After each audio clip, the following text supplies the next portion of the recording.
Hello ಎಲ್ಲರಿಗೂ ಹೇಗಿದ್ದೀರಾ? So ಇವತ್ತು ನಮ್ಮ ಕರ್ನಾಟಕ ಸ್ಟೈಲ್ ಬಿಸಿಬೇಳೆಭಾತ್ ಮಾಡೋಣ. ಸೊ ಆಲ್ರೆಡಿ ನಾನು 1 ಗ್ಲಾಸ್ ರೈಸಿಗೆ ಅರ್ಧ ಗ್ಲಾಸಷ್ಟು ಬೇಳೆ ತೊಗೊಂಡಿದ್ದೀನಿ. ಸೊ ಚೆನ್ನಾಗಿ ವಾಶ್ ಮಾಡಿಕೊಂಡು 4 ಟಂಬ್ಲರ್ ಅಂದರೆ 4 ಗ್ಲಾಸಷ್ಟು ನೀರು ಹಾಕ್ಕೊಂಡಿದ್ದೀನಿ.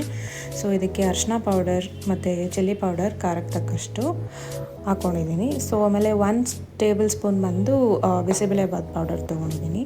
ಸೊ ಅದ್ರ ಜೊತೆ 1 ಸ್ಪೂನ್ ಬಂದು ಜೀರಾ ಹಾಕ್ಕೊಂಡು ಇವಾಗ ಲಿಡ್ ಕ್ಲೋಸ್ ಮಾಡ್ಕೊಳ್ಳೋಣ. ಸೊ ಲಿಡ್ ಕ್ಲೋಸ್ ಮಾಡಿಕೊಂಡು ಒಂದು 4 ಇಲ್ಲ 5 ವಿಜಿಲ್ ಬರಲಿ. ಸೊ ಚೆನ್ನಾಗಿ ಬೆಂದಿರುತ್ತೆ. ಸೊ ಇಲ್ಲಿ ವೆಜಿಟೇಬಲ್ಸ್ ತೊಗೊಂಡಿದ್ದೀನಿ. ಸೊ ಕರಿ ಲೀವ್ಸ್ ಇದೆ, ಮತ್ತು ಆನಿಯನ್, ಟೊಮ್ಯಾಟೊ, ಆಲೂಗೆಡ್ಡೆ, ಕ್ಯಾರೆಟ್, ಬೀನ್ಸು, ಕ್ಯಾಪ್ಸಿಕಮ್ ತೊಗೊಂಡಿದ್ದೀನಿ.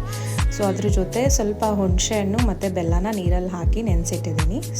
ಹುಳಿ ಮತ್ತು ಸಿಹಿ ಎರಡೂ ಇದ್ದರೆ ಚೆನ್ನಾಗಿರುತ್ತೆ ಅಂತ. ಸೊ ಮತ್ತು ಒಗ್ಗರಣೆಗೆ ಕಡಲೆ ಬೀಜ, ಗೋಡಂಬಿ, ಚಕ್ಕೆ, ಲವಂಗ ಮತ್ತು ಏಲಕ್ಕಿ ತೊಗೊಂಡಿದ್ದೀನಿ. ಮಸಾಲ ಬಂದು ಟರ್ಮರಿಕ್, ಚಿಲ್ಲಿ ಪೌಡರ್, ಸಾಸಿವೆ, ಬಿಸಿಬೇಳೆಭಾತ್ ಪೌಡರ್ ಇದು, ಆಮೇಲೆ ಜೀರಿಗೆ ತೊಗೊಂಡಿದ್ದೀನಿ. ಸೊ ವಿಜಲ್ ಆಗಿದೆ. ಸೊ ನೋಡಿ ನೀವೇ ಹೇಗೆ ಎಲ್ಲ ಸ್ಮ್ಯಾಶ್ ಆಗಿದೆ. ಚೆನ್ನಾಗಿ ಬಂದರೆ ಸ್ಮ್ಯಾಶ್ ಮಾಡಿ. ಆ್ಯಕ್ಚುಲಿ ನಮಗೆ ಸ್ಮ್ಯಾಶ್ ಮಾಡಿ ತಿನ್ನೋಕ್ಕೆ ಇಷ್ಟ, ಅದಕ್ಕೆ ಫುಲ್ ಸ್ಮ್ಯಾಶ್ ಮಾಡ್ತೀವಿ. ಸೊ ಕಡಾಯಿ ತೊಗೊಂಡು ಆಯಿಲ್ ಹಾಕ್ಕೊಂಡು ಎಷ್ಟು ಬೇಕಷ್ಟು ಆಯಿಲ್ ಹಾಕ್ಕೊಂಡು ಮತ್ತು ಇವಾಗ ನಾವು ತೋರಿಸಿದ್ದು ಎಲ್ಲ ಇಂಗ್ರೀಡಿಯೆಂಟ್ಸ್ ಏನು ತೋರಿಸ್ತೇವೆ ಒಗ್ಗರಣೆಗೆ ಎಲ್ಲ ಆ್ಯಡ್ ಮಾಡ್ಕೊತಾ ಇದ್ದೀವಿ ಒಂದೊಂದೇ. ಸೊ ಒಣಮೆಣ್ಸಿಕಾಯಿ ಬಂದು ಅವಾಗೆ ನನ್ನ ಲಿಸ್ಟಲ್ಲಿ ಇದ್ದಿಲ್ಲ. ಸೊ ಇವಾಗ ಅದನ್ನು ಆ್ಯಡ್ ಮಾಡಿದ್ದೀವಿ ಒಗ್ಗರಣೆಗೆ.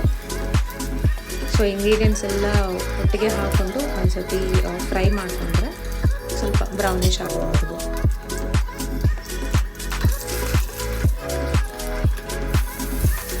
ಸೊ ಇವಾಗ ಕಟ್ ಮಾಡಿಟ್ಟಿರೋ ಆನಿಯನ್, ಕ್ಯಾಪ್ಸಿಕಮ್ ಹಾಕೊಂಡಿದ್ದೀವಿ. ಸೊ ಅದೊಂದು ಸರ್ತಿ ಫ್ರೈ ಮಾಡಿ ನೆಕ್ಸ್ಟು ವೆಜಿಟೇಬಲ್ಸ್ ಎಲ್ಲ ಆ್ಯಡ್ ಮಾಡ್ಕೊತೀವಿ.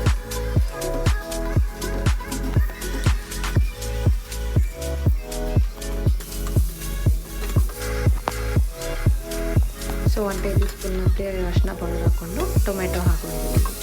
ಮತ್ತೊಂದು ಸರ್ತಿ ಸ್ಟೇರ್ ಮಾಡಿ ಎಷ್ಟು ಸಾಲ್ಟ್ ಎಷ್ಟು ಬೇಕೋ ಅಷ್ಟು ಮತ್ತು ಖಾರ ಎಷ್ಟು ಬೇಕು ನಮಗೆ ಹಾಕ್ಕೋಬೋದು. ಸೊ ನಾವು ಸ್ವಲ್ಪ ಖಾರ ಜಾಸ್ತಿಯಿಂದ ನಾವು ಸ್ವಲ್ಪ ಜಾಸ್ತಿನೇ ಹಾಕ್ಕೊಂಡಿದ್ದೀವಿ ಖಾರ. ಸೊ ಮತ್ತು ಇದರಲ್ಲೆಲ್ಲ ಮಸಾಲಾಸ್ ಬಂದು ನಾನು ಏನು ತೋರಿಸ್ದೆ ಎಲ್ಲ bisibelebath powder, yellow powder, turmeric powder, chilli powder ಎಲ್ಲ ಆ್ಯಡ್ ಮಾಡಿದ್ದೀವಿ. ಇದು ಲಾಸ್ಟಲ್ಲಿ ಪಲ್ಪ್ ಏನು ಇಟ್ಕೊಂಡಿದ್ದೀವಿ ಹುಣಸೆಹಣ್ಣು ಅದು ಹಾಕಿ ಕ್ಲೋಸ್ ಮಾಡಿ ಬಾಯ್ಲ್ ಆಗ್ತದೆ. ಬಾಯ್ಲ್ ಆದಮೇಲೆ ಆಲ್ರೆಡಿ ಸ್ಮ್ಯಾಶ್ ಮಾಡಿ ಇಟ್ಕೊಂಡಿರೋ ರೈಸ್ನ ಹಾಕ್ಕೊಂಡು ಒಂದು ಸತಿ ಕ್ಲೀನಾಗಿ ಎಲ್ಲ ಅಡ್ಜಸ್ಟ್ಮೆಂಟ್ ಮಾಡ್ತಿದ್ದೀವಿ. ಸೊ ನೋಡಿ ಎಷ್ಟು ಸೂಪರಾಗಿ ಬಂದಿದೆ. ಸೊ ಫೈನಲ್ ಟಚಪ್ ಫುಲ್ ಎಷ್ಟು ಗೀ ಬೇಕು ಅಷ್ಟು ಗೀ ಹಾಕ್ಕೊಂಡು ಮತ್ತು ಲಾಸ್ಟಲ್ಲಿ ಕೊತ್ತಂಬರಿ ಹಾಕಿ ಒಂದು ಪ್ಲೇಟಲ್ಲಿ ಹಾಕ್ಕೊಂಡು ತುಪ್ಪ ಹಾಕಿ